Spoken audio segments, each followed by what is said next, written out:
on a du crédit d'impôt recherche, c'est une incertitude. C'est pas là qui me contredira. On a un dossier, et tous les 3 ans, on a un contrôle fiscal, de toute façon, puisque tous les 3 ans, on a un remboursement de crédit d'impôt qui tombe, ou parce qu'on ne leur paye pas d'impôt, on dit, ben, on va imputer.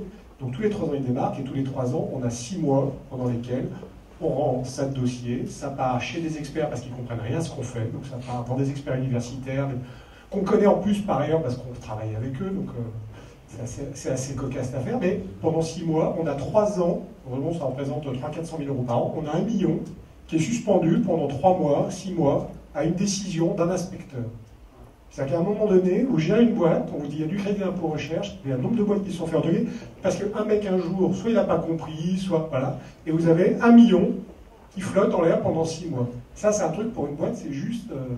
voilà. Alors, on nous dit, on va vous aider, on va vous donner du crédit d'impôt recherche. Attendez, je continue d'ailleurs, c'est très drôle, on dit, on va vous aider, on va vous donner du crédit d'impôt recherche pour faciliter la recherche et l'innovation, qui reste quand même très incertain et qui est une source d'angoisse forte.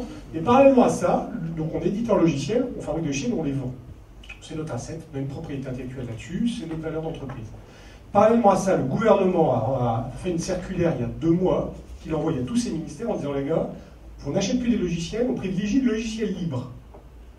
Et donc, ça veut dire que quand moi, le gouvernement fait un appel d'offres pour de la technologie dans mon domaine, il va essayer de privilégier du logiciel libre.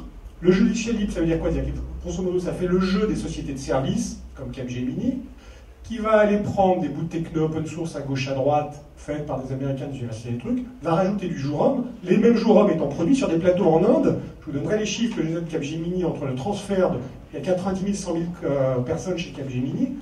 Il y a 20 ans, il y en avait 30 000 en France, 5 000 en Inde. En 2009, ils ont fait 20 000, 20 000, et aujourd'hui, il y en a 15 000 en France et 35 000 ou 40 000 en Inde.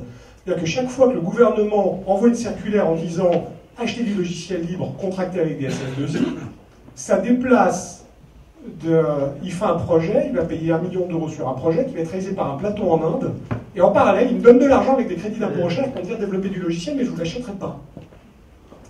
Voilà, c'est des trucs, comment vous voulez, enfin, il y a des, voilà, comment on détricote, par les tricoter, détricoter, c'est un truc qui est tricoté. D'un côté, il donne de l'argent, il dit innover, mais je ne vous achèterai pas votre logiciel, je vais me faire une circulaire pour ça. Par contre, je vais aller commander de la prestation à une société de service qui partira sur des plateaux en Inde ou dans les pays du Maghreb. Et il n'y a pas une société de service qui me contredira ici, on parle avec eux tous les jours, ils montent leurs plateaux partout, dans des pays où les coûts sont moins. C'est quand même d'une complexité, je veux dire, c'est quand même ubuesque, cette situation.